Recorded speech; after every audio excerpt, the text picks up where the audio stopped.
विकास मोरे।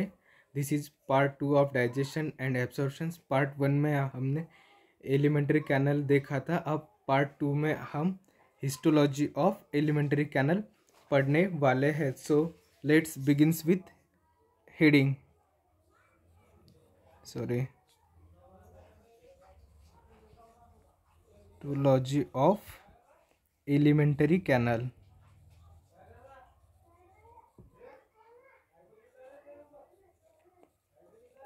तो हिस्टोलॉजी का मतलब होता है स्टडी ऑफ टिश्यू।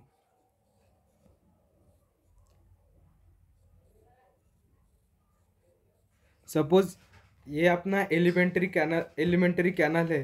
तो अगर हम सोचे कि ये एक ट्यूब है, तो इस ट्यूब की वॉल जो है वो कौन सी लेयर मसल्स की और टिश्यू की बनी हुई है, अब हम ये डिस्कस करने वाले हैं। तो अपनी जो एलिमेंट्री कैनल की जो ट्यूब है वो 4 लेयर से बनी हुई रहती है। सो एलिमेंट्री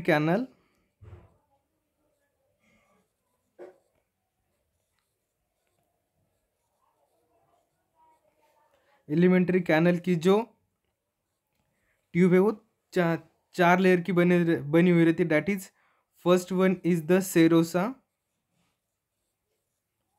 उसके बाद मस्कुलरिसिस,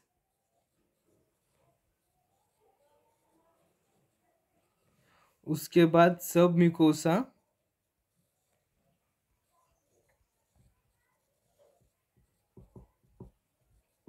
एंड उसके बाद जो लास्ट वाला रहता है वो है म्यूकोसा। तो पहले क्या करेंगे, हम रफली एक डायग्राम बना लेते हैं। तो सपोज ये हो गया सेरोसा, उसके बाद मस्कुलरिसिस। मस्कुलरिसिस की 2 लेयर होते हैं, एक आउटर एंड एक इनर। जो आउटर जो रहती है लॉन्जिट्यूडिनल रहती है,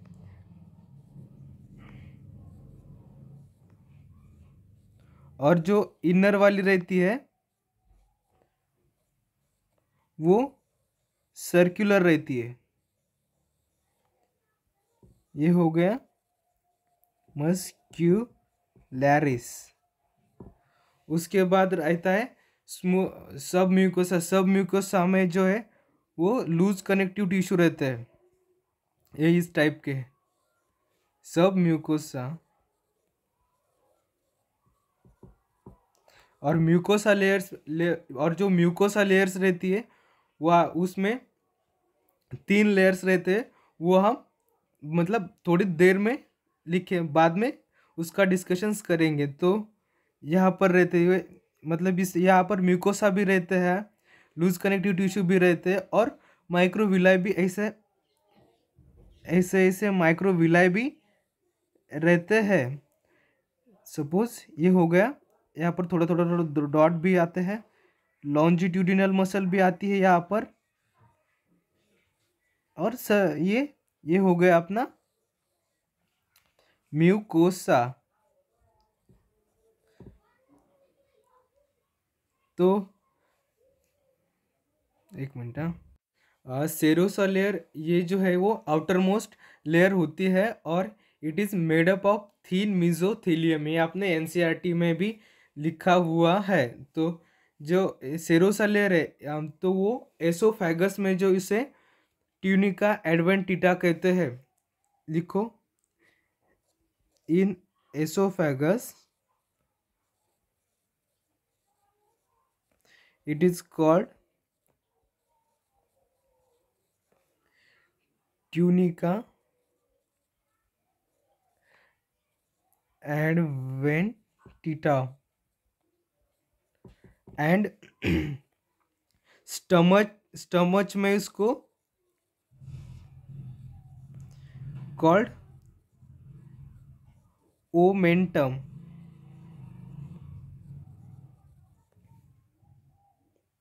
ओमेंटम जो है वो दो टाइप का रहता है, एक लार्जर मतलब greater omentum and smaller omentum. Suppose ये हमारा स्टमच है। तो ये वाला जो पोर्शन है,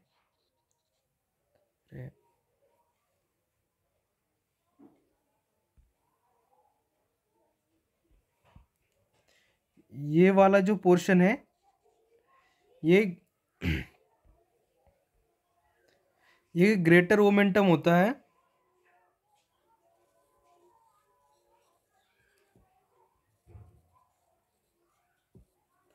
और ये जो छोटा वाला पोर्शन है,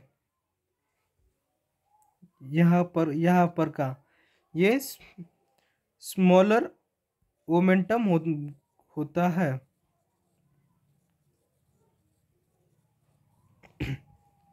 और रेस्ट में अपन इसको सेरोसा कहते हैं। दैट मीन्स जे डिओ डिओडेनम डिओडेनम जेजुनम इले में उसको अपन सेरोसा ही कहते हैं। उसके बाद आता है मस्कुलरिसिस लेयर।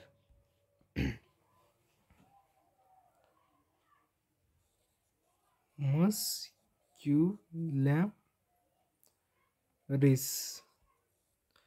मस्कुलरिसिस ये जो मस्कुलरिसिस जो लेयर होती है स्मूथ मसल की बनी हुई रहती है। और इट हैज़ टू लेयर्स, जो मैंने बताया था। देखो, it has two layer, that is outer longitudinal and inner circular layer. और इसके मतलब इसके जो बीच में एक लेयर रहता है, उसको अपन ऑब्लिक लेयर कहते हैं। But it is only present in stomach. तो ये लिखो दे, in between outer and inner muscularis there is a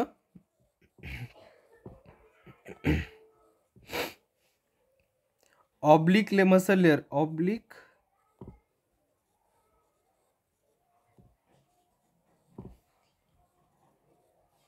but it is only present in the stomach. ये याद रखना है, क्योंकि वो जो चरने अपने मतलब पेरिस्टाल्टिक मूवमेंट होता है ना, तो इसलिए उसको वहाँ पर उसका वर्किंग होता है, मसल्स वगैरह रहेंगे ज़्यादा, तो वो अच्छे से होगा ना अपने स्टमक में। तो इसलिए वहाँ पर ये रहती है ओनली प्रेजेंट। ये इम्पोर्टेंट है, ओनली प्रेजेंट इन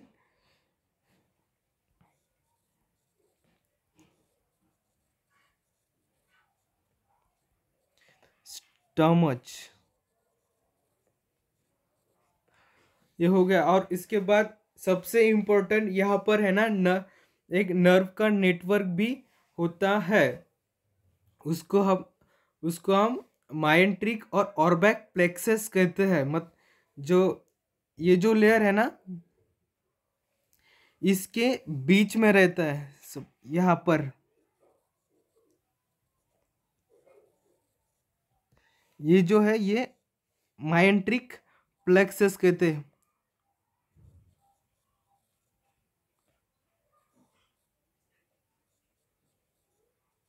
और ऑर्बैक प्लेक्सस कहते हैं।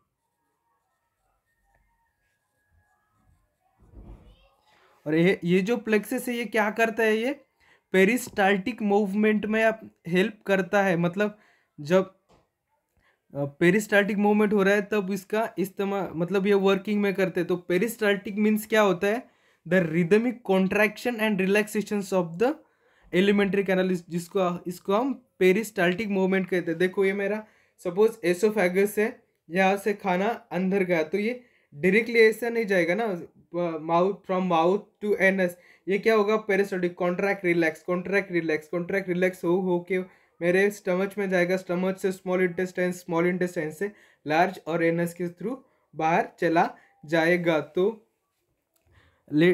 पेरिस्टाल्टिक मूवमेंट लिख लो एक बार। ये भी पूछा जाता है, मतलब ये स्टाल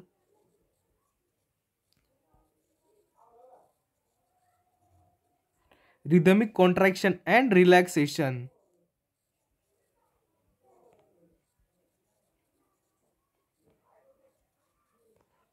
and relaxation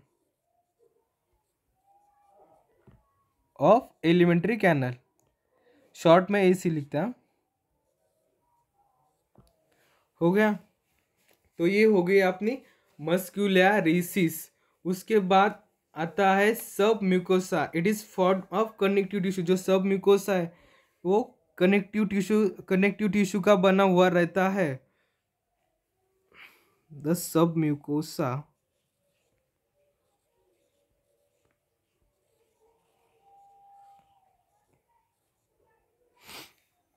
सब म्यूकोसा है इस ये जो सब म्यूकोसा है वो लूज कनेक्टिव टिश्यू का बना हुआ रहता है।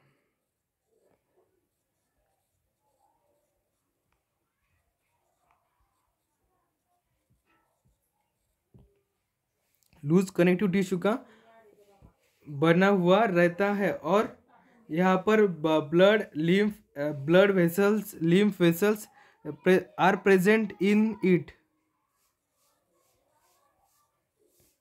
एंड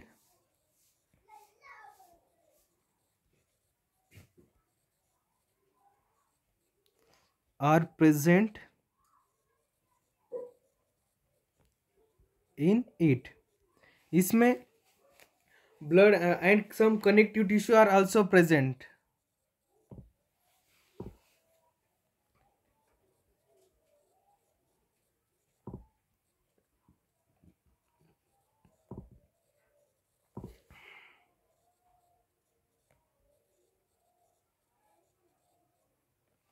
जो ये जो सब म्यूकोसा है उसमें भी एक नेटवर्क मतलब नर्व का नेटवर्क रहता है, उसको हम सब म्यूकोसल प्लेक्सेस कहते हैं।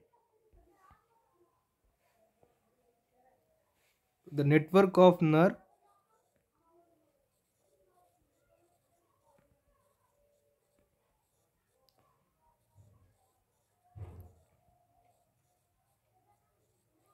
called submucosal plexus।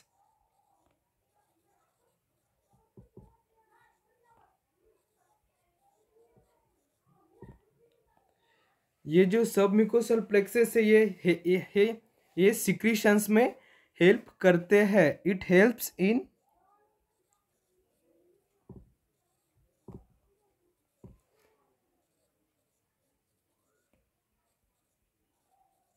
देखो यहाँ पर प्रेजेंट रहते हैं। यहाँ यहाँ पर प्रेजेंट रहते हैं वो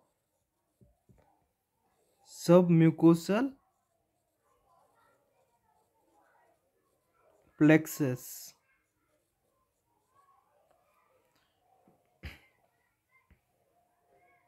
इट हेल्प्स इन सिक्रेशन। उसके बाद जो आता है वो mucosa layer. It is important and maximum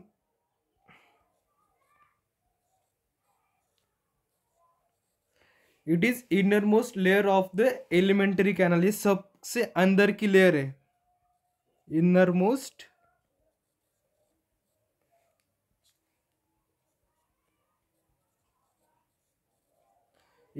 layer है। और इसके म्यूकोसा लेयर 3 लेयर की बनी हुई रहती है। दैट इज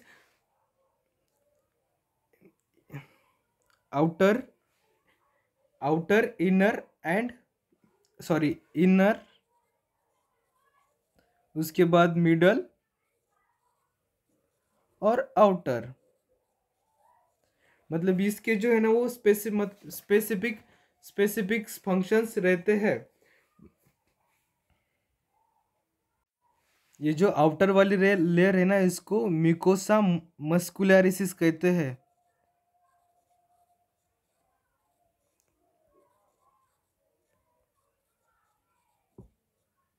और ये जो है ना it helps in efficient absorption of food। it helps in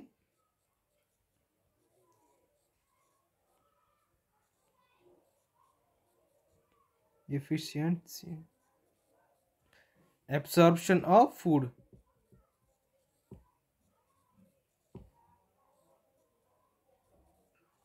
उसके बाद मिडल लेयर।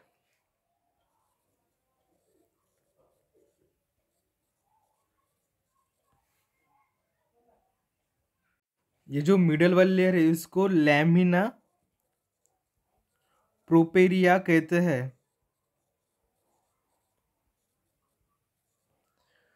और जो इनर इनर लेयर है,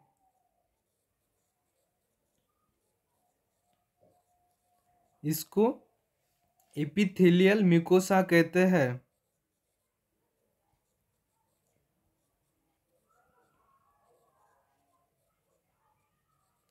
और इन एसोफेगस, ये इंपॉर्टेंट है, इन oesophagus it is made up of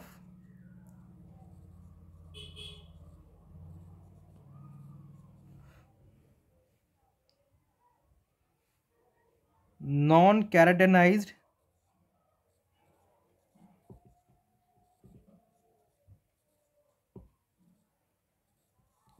stratified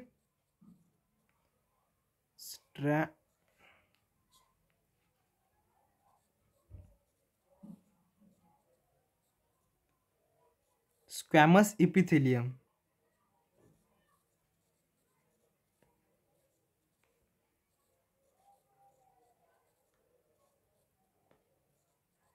ये जो लेयर है, ये नॉन कैराटिनाइज्ड स्ट्रैटिफाइड स्क्वैमस एपिथेलियम में एसोफेगस में बनी हुई रहती है। और रेस्ट ऑफ एंड रिमेनिंग, मतलब और rest are made up of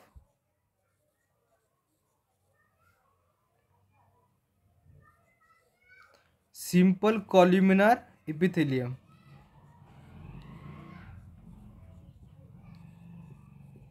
कॉल्यूमिनार epithelium.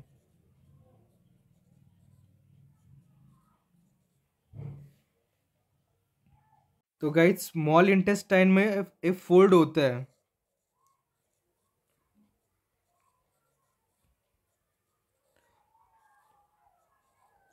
उसको हम विलाय कहते हैं। क्या कहते हैं? विलाय। जब ये विलाय माइन्यूट हो जाती है, तो इसको हम माइक्रो विलाय कहते हैं। क्या कहते हैं? Micro villi. और ये जो माइक्रो विलाय है ना, ये it increases absorptive surface area for the digestion. ये इंपॉर्टेंट है। Absorptive increases absorptive surface area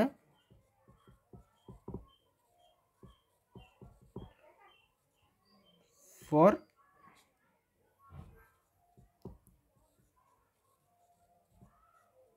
digestion। इसके पास है ना कुछ सेल्स होते हैं, that is goblet cell.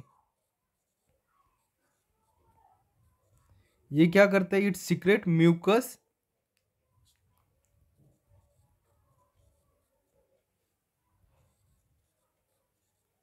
And protect mucosal epithelium.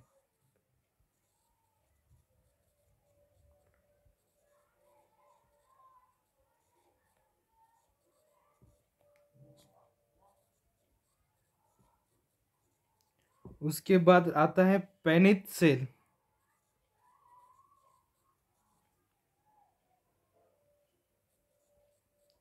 ये जो है ना, क्रिप्ट्स ऑफ ल्यूबरकाउन में दिखाई देता है।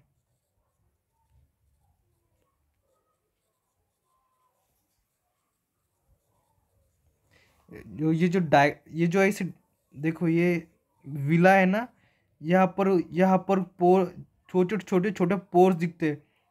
ये रहते हैं क्रिप्ट्स ऑफ लिवरकून के रहते हैं। उसके बाद जो लास्ट सेल रहती है, वो है Brunner's gland.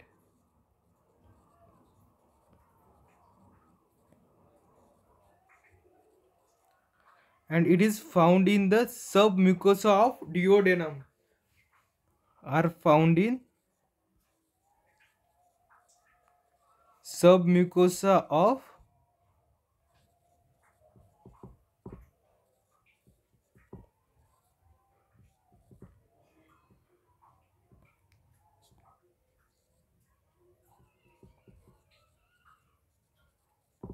It is found in submucosa of duodenum and it is released non-enzymatic mucus secretes non-enzymatic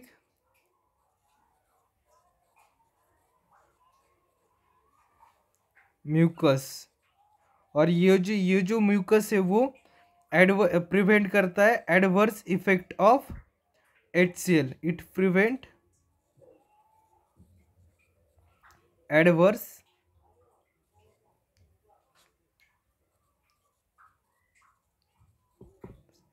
effect of HCl।